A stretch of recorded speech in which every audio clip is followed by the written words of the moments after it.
인생의 고민의 절반 이상이 부모님 때문에, 아내나 남편 때문에, 자식 때문에, 이게 인생 고민의 절반 이상, 어쩌면 고민의 70, 80%가 바로 이 가족 관계입니다.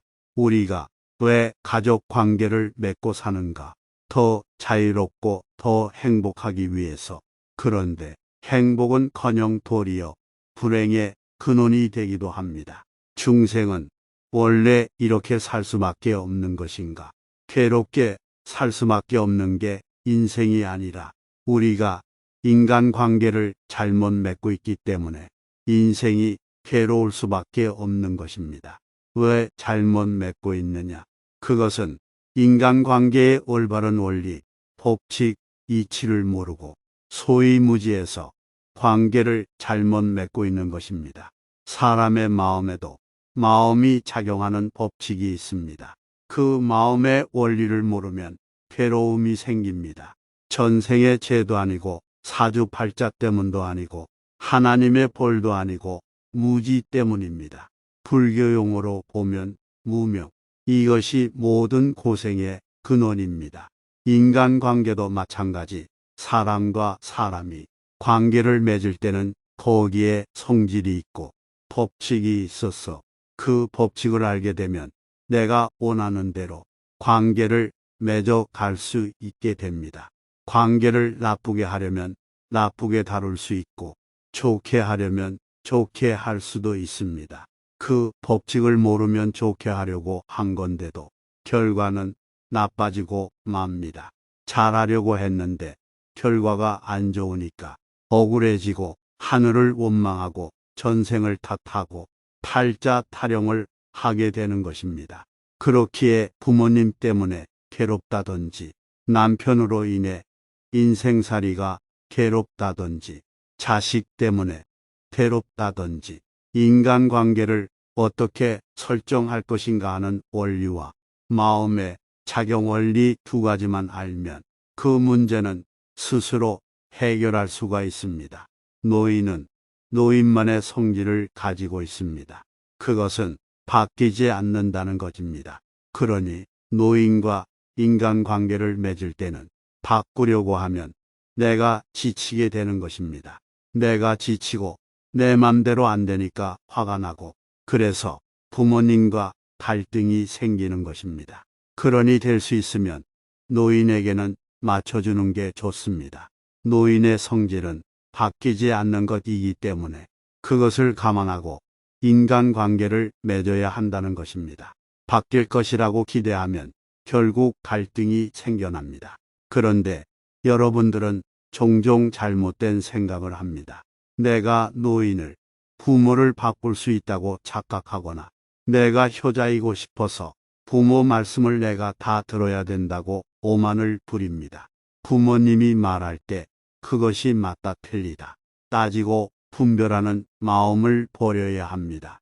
부모님의 말씀이 틀린 것이 아니라 그걸 듣고 자꾸만 분별하고 있는 여러분이 틀린 것입니다.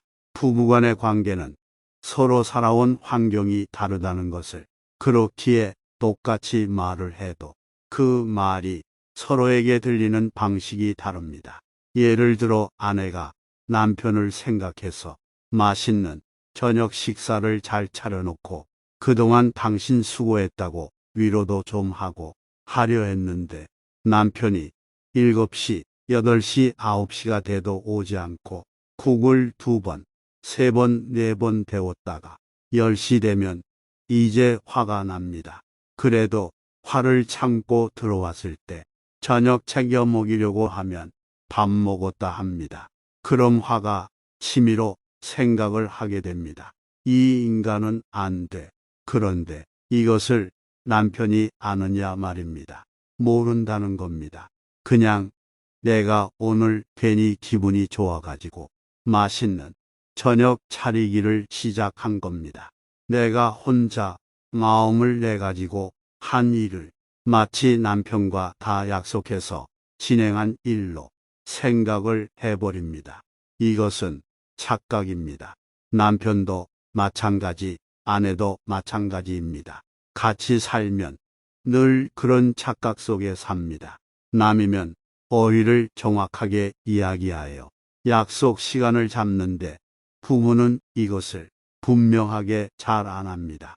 대충 해놓고 자기 생각대로 남편이 다 알아들었을 것이라 생각하고 아내가 다 알아들었을 것이라 생각합니다. 그렇기 때문에 늘 뜻이 안 맞게 됩니다. 아내들은 보통 남편에게 할 말을 다 못해서 속에 공한이 품고 있습니다. 참다 폭발해서 말을 하니까 말할 때마다 신경질적으로 말하게 됩니다. 남편이 볼 때는 아내가 늘 바가지 긁는다고 여기고 늘 웃으며 가볍게 얘기하는 적이 거의 없다 생각합니다. 그럼 왜 할 말을 하지 않고 참는가? 말할까 하다가 거절당할까 염려되고 그런 생각을 반복하면서 자기 내면 속에서 스트레스를 혼자서 생각으로 계속 만들어 내는 겁니다. 그러면서 남편을 자꾸 나쁜 사람으로 만들어 버립니다. 이렇게 되는 이유는 남편을 내 맘대로 하려고 하기 때문입니다. 내가 말하면 너는 내 말을 들어야 된다는 상대에게 답을 이미 내가 정해놓고 있기에 내가 말하기가 어려운 것입니다. 남편의 성격이 문제가 있어서 내가 말을 잘 못하는 게 아니라 내 요구를 남편이 들어줘야 한다는 전제 조건을 달고 있기 때문에 상대에게 말하기가 어렵다 생각이 드는 것입니다. 그것은 내 문제이지 남편 문제가 아닙니다. 내가 이렇게 하고 싶다 하는 것이 내 마음이듯이 지금 그렇게 하고 싶지 않다 하는 것은 남편의 마음입니다. 남편의 의사를 인정하고 존중하는 게 필요합니다. 반대로 남편도 아내의 의사를 인정하고 존중하는 게 필요합니다.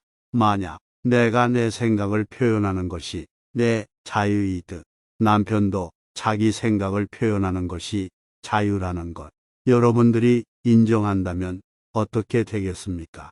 내가 대화를 할 때 망설일 이유가 없게 됩니다. 상대가 거절을 한다 해도 그런 의견을 가질 수 있다고 생각하면 기분 나쁠 이유가 없습니다. 내가 말을 했는데 네가 안 들어. 이런 식으로 가깝다고 항상 상대 의사를 무시하는 경향이 있습니다. 이런 부분만 개선을 해도 작은 부분이 쌓여 관계가 틀어지고 멀어지는 부분을 방지할 수 있습니다. 자식에 대해서도 마찬가지입니다. 제일 마음대로 안 되는 게 자식입니다. 내가 낳아서 내가 키웠기 때문에 그만큼 자식에 대해서는 집착이 강해집니다. 아이의 성질은 따라 배우기입니다. 한국에서 크면 한국말 배우고 미국에서 크면 미국말 배우는 겁니다. 돼지 우리에 넣어 놓으면 돼지처럼 행동합니다. 아이가 어떤 문제가 있다 하면 그건 바로 나의 문제를 봐야 합니다. 아이에게는 부모가 우주이자 신입니다.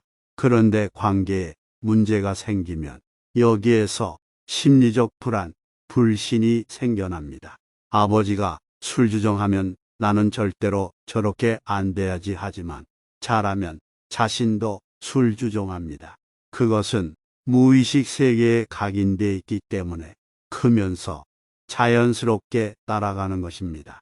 그렇기 때문에 자식의 문제로 일어나는 일은 모두 다 결국은 나로부터 일어나는 것입니다. 1차적으로 무의식 세계가 발현되는 것은 사춘기 때입니다. 멀쩡히 공부 잘하고 착한 말하다가 사춘기 가더니 아이가 완전히 엉뚱해졌다 하면 아, 저게 나의 모습이구나 이렇게 알아야 합니다. 2차적으로 성질이 나타나는 것은 결혼하면 그 관계에서 성질이 나타납니다. 그렇기에 자녀를 키우는 사람들은 이런 원리에 의해 자녀를 어떻게 키워야 되겠구나 하는 생각을 해야 합니다. 아이에게 문제 상황이 발생했을 때 그것을 나의 모습으로 보고 참여를 해 나갈 때 아이의 개선이 일어나지. 잘 되게 해주세요. 기도만 해서는 절대 많은 변화가 일어나지 않는다는 것입니다.